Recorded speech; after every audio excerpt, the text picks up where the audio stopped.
chat? Do a quick little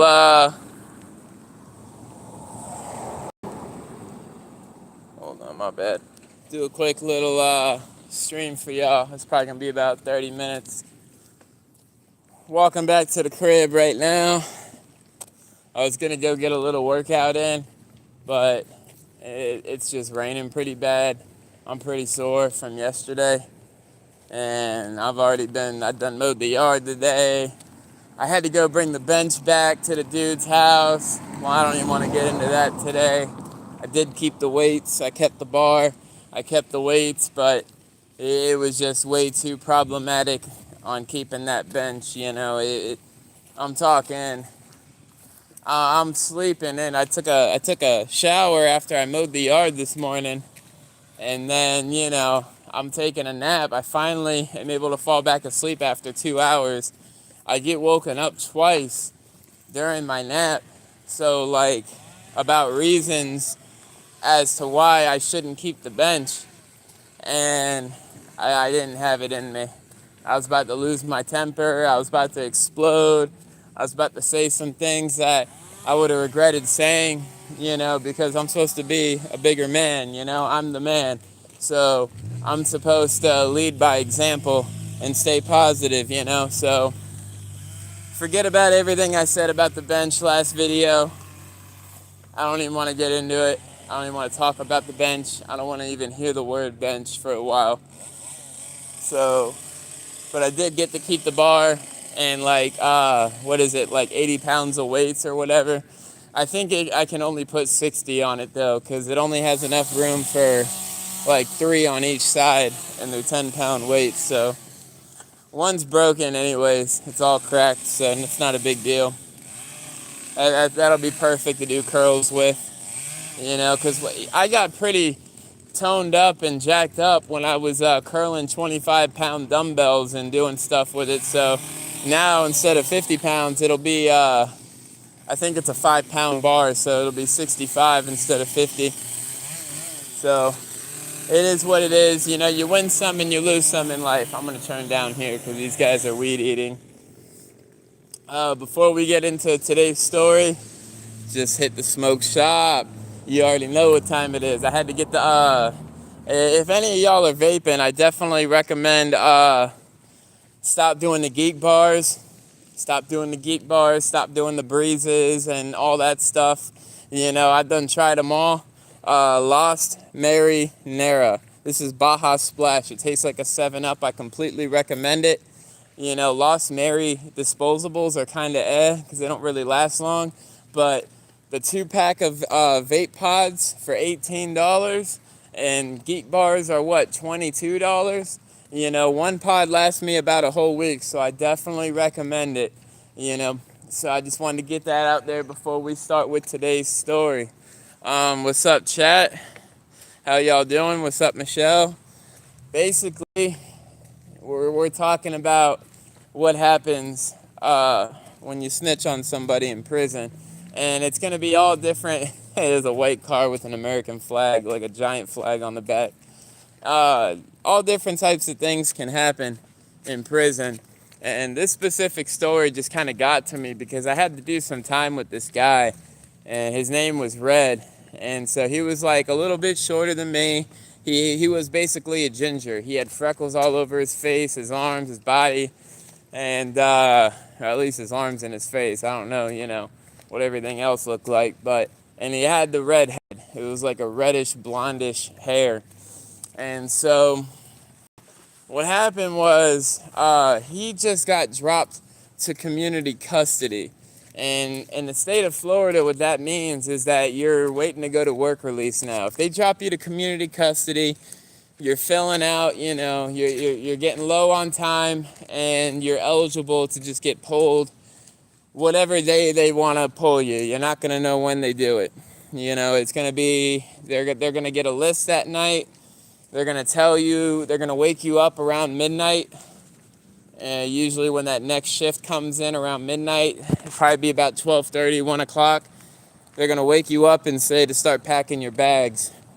And then you're going to be out of there by 4 in the morning. You're going to line up around 4, and then probably leave by like 5 or 6. And so what's going to happen is you're going to go back to Butler for a little bit, which is where everyone goes. Everybody goes there, every kind of charge, real wicked, real dangerous. And you're going to go back to the West unit for a little bit, for about 2-3 weeks. And then you might have to go to Central for a little bit as well, that's another passing point for the other side of the state. I had to go to both, actually. And so I did like 2 weeks at Butler, West unit, and then I did a week in Central, and it's like in Orlando. And so I did about a week in Orlando. And it's just passing points. They have to do that. What's up, chat? What's up, Kumar? What's up, Zom? What's up, unit? And yeah, you know, that's pretty much just how it goes. Even though I was doing a local, so I guess Orlando's kind of by St. Pete, but there really wasn't a reason to send me there. They just kind of had to do that. It's part of their, like, system, you know? And you'll hear stories from all different guys telling you the process of going to certain work releases, because a lot of people have already done 2, 3, 4 bids. And you can go up to work release like 4 times. Like after you're a C letter, so you get 0, A, B, and C. After your B or C letter, I forgot which one, you're no longer eligible to go to work release. There's no more transition, you know. They save that for the newer guys who haven't really done much time yet. And so, I mean, even if you did a 15-year bid and a 10-year bid, you're still eligible for work release depending on your charges.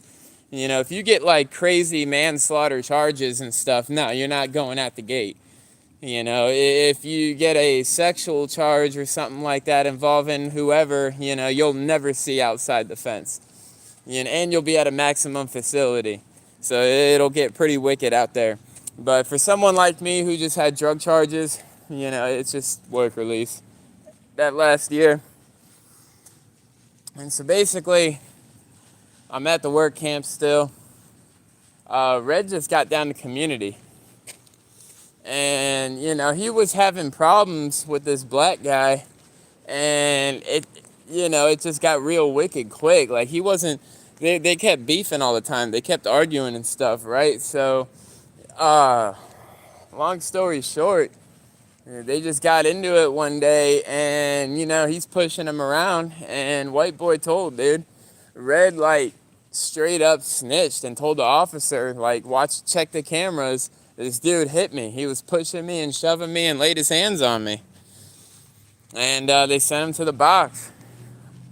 Problem is, the guy that did this was part of, like, a gang. And this gang in particular, you know, they call themselves the Bloods, whether they were real ones or not. They were bringing in stuff, and the dude that had to go to the box was like one of the guys that was bringing in stuff. So it started up some problems. And Red was real green. You know, this is his first bid. He's doing like a year and a half, 18 months. He's about to get out of prison. They done already had him sign up for work release, and like I said, they lowered his custody level, and he just kept telling everyone, he's like, I'm not fighting that dude. I am not going to the box. I'm not fighting that dude. And really, he was just scared, you know? And so Red did what he thought the right thing was to do. And you'll see this a lot in prison, people doing stupid stuff. He snitched on him. And because of that, now the Bloods were losing their money, because this was one of the guys that would help bring in stuff. He'd go collect and drop. And what happened next was real sad, because Red done got jumped by like 3 people in the dorm. There was 2 guys that came into the dorm, and one of the guys that was in our dorm, and, you know, they were sent on a mission, and Red's just at his bunk one day, and next thing you know, I'm sitting on my bunk, and Red's getting jumped by 3 black dudes. And they caved him in. And I'll tell you the sad part about this story is, you know, Red did try to defend himself. He's getting jumped by 3 guys, you know, proclaimed Bloods, and Red ended up going to the box, but the black guys didn't go to the box. So what happened was, the officer that was watching our dorm, they timed it out perfect. They waited for the officer to go out for a smoke or whatever, and there wasn't no officer in the glass for like 10 minutes, if not 15. And next thing you know, these guys are all in the dorm. Everybody's in the dorm. It was like right after lunch, and those guys just, I guess they crept in the dorm or whatever. And next thing you know, they're all jumping red. Red ends up going to the box because an officer, he's like, hey, inmate, come in. And we're all lined up going to work or whatever. And the officer's telling him to come here, asking him what happened. And he's like, sir, I got into it. And he's like, come with me. And that was it. Next thing you know, Red's in handcuffs and he's going to the box. And, Red was just defending himself. I mean, I don't even think Red really knew who it all was, but I don't know what happened next. I'm assuming he probably told again because he already told once and tried to explain himself, but the officers don't like seeing that.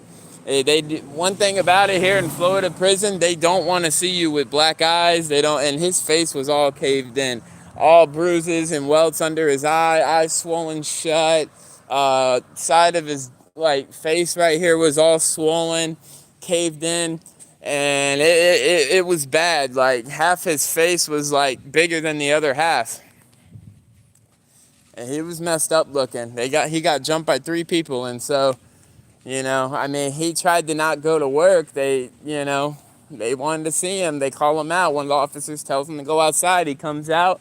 Officers wants to see his face, tells him turn around, cuff up, takes him right to the box right there. So when stuff like that happens, your custody level will raise. So what happened was Red was trying to save himself from going to the box. He ended up going to the box anyways. That's the sad part. He still ended up going to the box anyways. He thought he was doing the right thing by snitching. Little did he know he took out the wrong person. And if you're making somebody money who's like a shot caller, a higher up in a gang, and you're working for this gang in prison, and now someone takes you out the game, they're going to punish that person because he was making the higher up gang leader money. And one thing that I learned just by watching in prison is don't mess with no gang's money, like a gang leader's money. Like if he's getting a drop in and he's paying all these people under him to go pick it up and breaking them off and doing this and doing that, don't mess with that dude's money, because now you're messing up the system. Now he's got to find someone else to do this. Yeah, and typically on a good day, someone can bring in over a quarter pound. You can take about 1.5 ounces and 2 ounces and compress it down to 1 bomb, and you can easily at least put a whole ounce in a bomb. And I've seen what they look like. It's tiny. So if you know what you're doing, you should be able to bring in at least a quarter pound at a time. And that could be anywhere from $600 to over $1,200 if you break it down. So literally one person can make you, if you break it down, up to $1,200 in one day, one drop. But more than less, it's going to be like $600 because you're just trying to, you don't want to sit on it either. You want to get rid of it. I mean, it depends on the person. Someone might want to break it down, but typically someone's trying to get it off to the, the next person, to the next level, low time, someone who wants to pick up an ounce. The big guy wants to bring it in. He's already getting it cheap for a few $100. He's just trying to double up real quick and get it all gone in a day or two, and then do it again, get another drop in. That's how you make money. When you're bringing in a half pound a day, and if you can get rid of it in 2 days and make $800, $600, and then the other people can make their little $300-$400 breaking it down, everybody wins. You're doing business with 3 or 4 people. They already know not to mess with you because you're the gang leader and you can, you know what I'm saying? really get somebody hurt, if not, and just keep things on the low. You don't want 30 people coming up to your bunk, but I've seen it happen though. I've seen a guy get a drop in, or he just picked up the ounce or 2 ounces or whatever, and he's got 30 people at his bunk a day.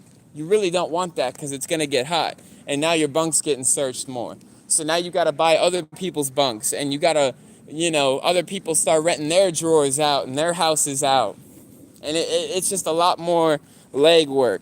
You want to keep things simple. You want to get your drop in, you want to deal with like 3-4 people max, and then they can deal with everybody else. And you're making $600-800 every couple days, at least once a week, for sure. And I mean, is it illegal? Yeah, but you're already doing time for someone illegal. And for someone that, there's people that have lives out there. They go to prison, but they still got to take care of their families.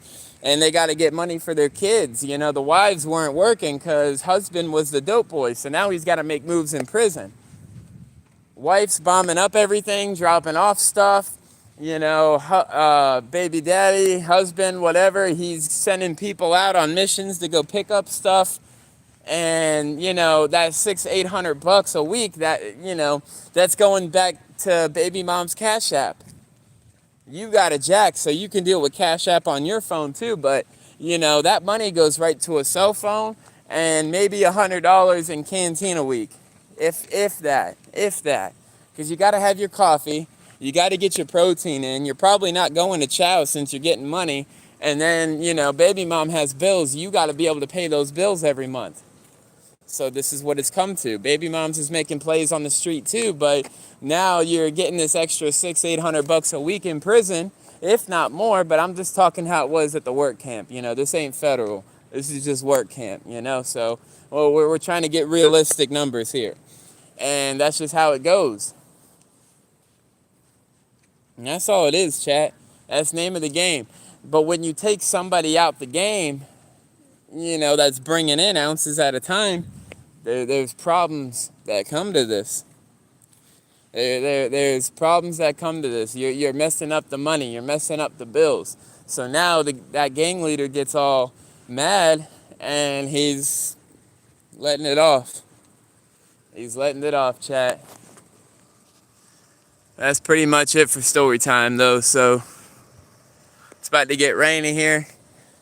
I'm about to head back in the house, and I'll hop on, if not later tonight, I'll hop on tomorrow for sure. Hey, 3 interviews, by the way. I don't know if I told y'all in the last video. 3 interviews. I got an interview at a grocery store. I got an interview at Chipotle and Pizza Hut. I think I told y'all in the last video. So, busy week this coming week, and I'll definitely hop on later on. So, if not tomorrow for sure. So let me get in the house here before it starts storming on me. I'm about to go actually eat a pizza myself, take a shower, and I'll catch y'all later. Y'all have a good one.